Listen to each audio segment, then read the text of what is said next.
Hi everyone! Thanks so much for joining the Wildlife Conservation Network's Expo. I know we all miss getting together in San Francisco, but I'm actually very happy to bring you to our world here in Colombia, the only place on earth you will find cotton-top tamarins in the wild. I'm actually connecting with you from one of the places I love the most, our very own forest reserve that is home to the cutest monkey in the world. This place was a dream for us for such a long time, and thanks to your support, we made it happen. This is the forest where cotton-top tamarins live. High up in the trees, cotton-top tamarins live in family groups, mom, dad, and the siblings. They're very territorial, very much like we are.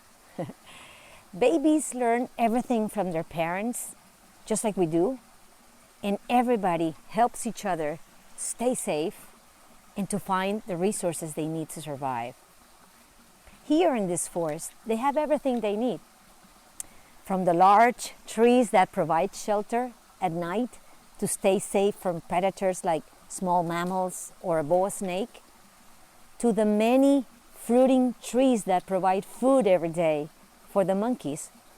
Their day goes by quite nice. Get up early in the morning, find some food for breakfast, play around a little, take a nap, and then, kind of move around their territory, and then again find more food, take another nap, play a little, and it's a happy day in the forest. They are very happy here in their forest. Unfortunately, the home of cotton-top tamarins has been disappearing over the past few decades to give way to cattle ranching, agriculture, and urban expansion. Cotton-top tamarins also are hunted for the illegal pet trade. So deforestation and their traffic, it's really put in a huge threat to the long-term survival of cotton-top tamarins. And that's why they're considered a critically endangered species.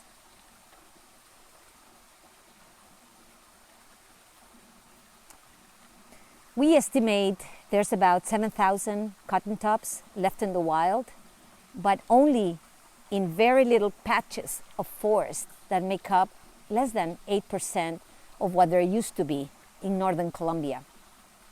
Sadly, these forest patches that still remain are isolated like islands of forest. And that is quite dramatic for a species that never comes down to the ground and it's always up in the trees. That's why this place is so important for me and for everyone in our team. If we want to save cotton-top tamarins from extinction, we need to save their forest. That is why we have focused a lot of our efforts in the past few years in protecting, restoring, and connecting the forest that is home to the monkeys. So the amazing thing about this approach is that by saving the forest for cotton-top tamarins, we're saving it for many other species of wildlife that share a home in this beautiful place, and plants. So we're actually saving a whole ecosystem, an ecosystem that provides many benefits to people as well, such as water. Look at it here in the background. Resources, wood, food, if we learn to use them sustainably. However, restoring a forest is not an easy task. It takes a lot of time and it takes a lot of effort.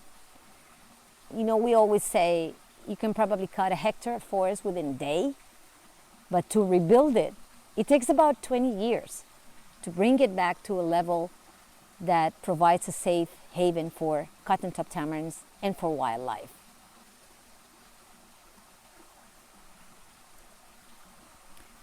But we're convinced this is the way to go.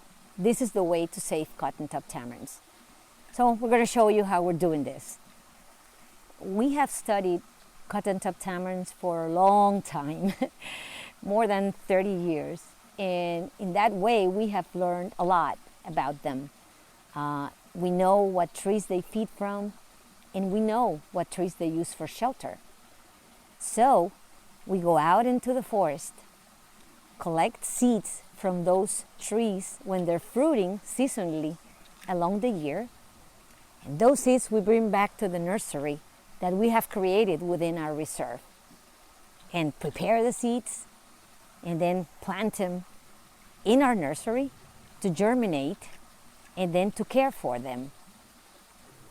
So let me take you into our nursery now. Look at this beautiful place.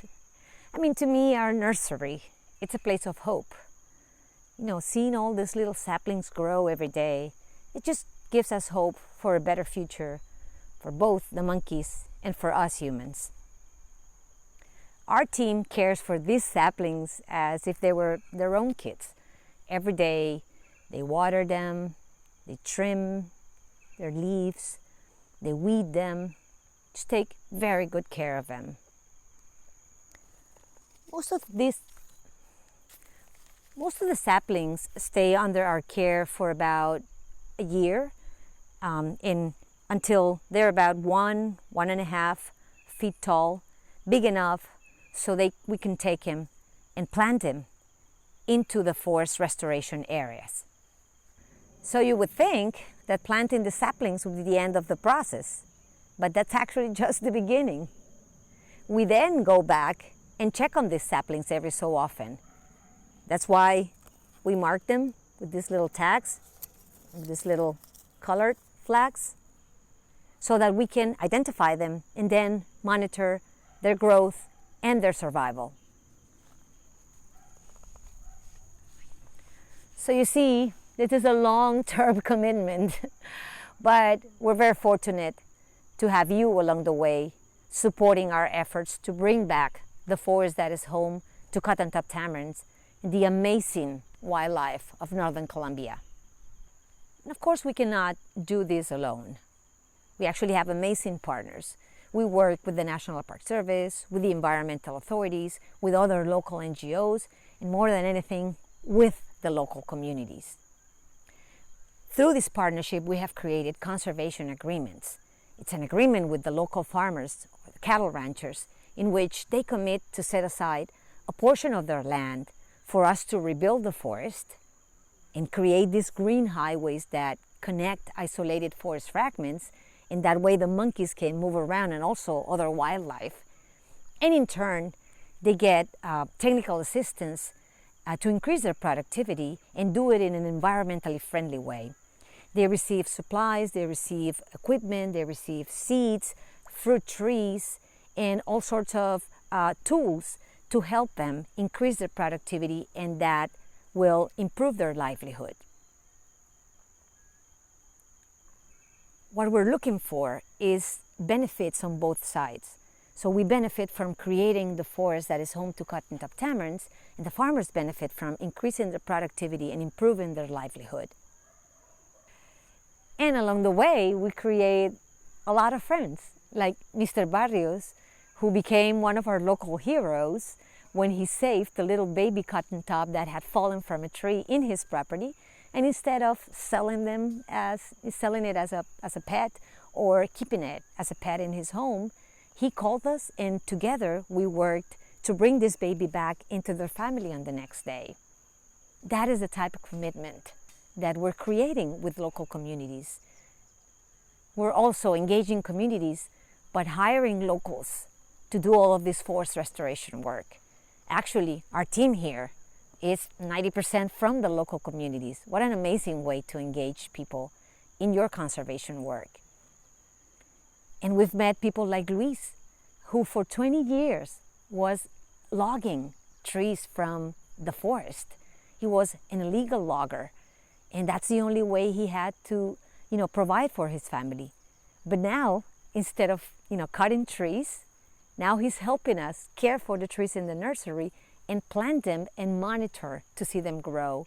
And he has also gotten great at monitoring the monkeys with our field research team. To date, we have helped protect more than 13,000 acres of land working with the regional environmental authorities to create public protected areas. We have created our very own forest reserve that protects 650 acres for cottontop tamarins and for wildlife. And we have signed agreements with more than 180 local farmers and cattle ranchers, which are helping us protect about 2,000 acres of forest corridors, of green highways that are connecting public protected areas with private protected areas and community reserves. This all makes us very, very proud. But we know the road ahead is still long. So we're building a new dream. We want to take our forest protection and restoration work to regional level and increase our impact.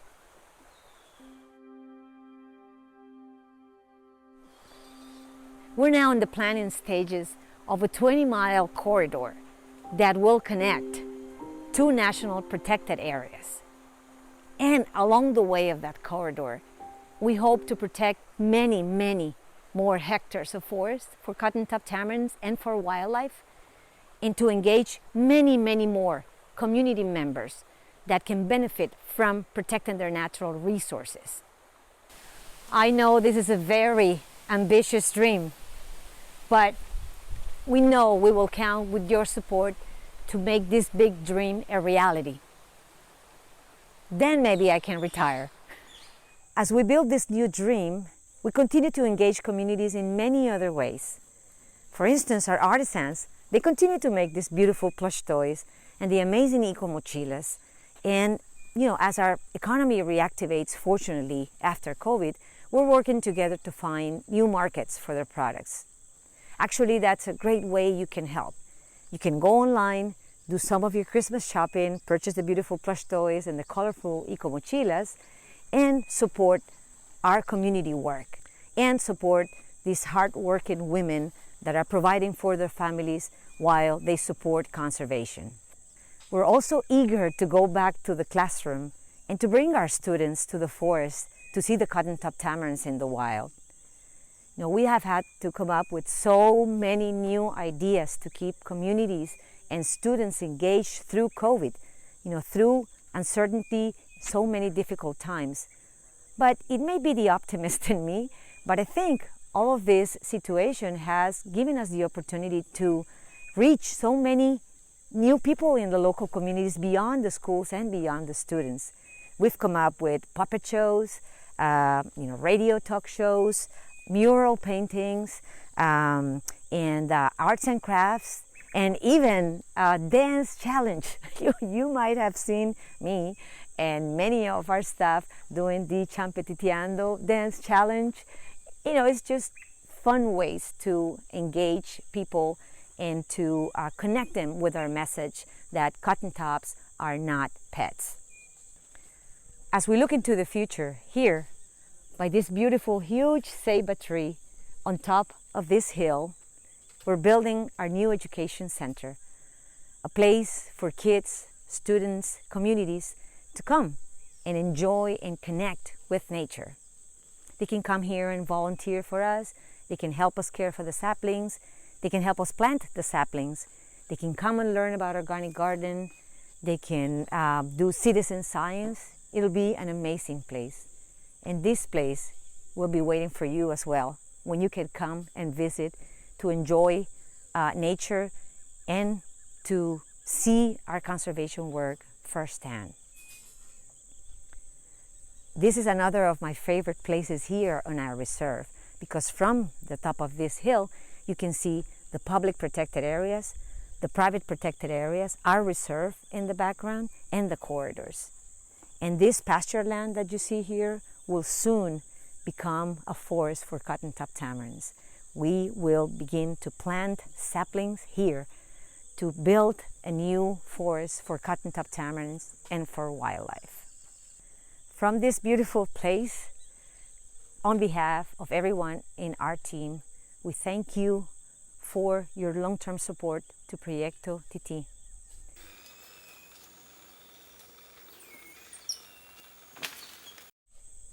We look forward to hosting you here, the only place on earth you will see cottontop tamarins in the wild. Thank you.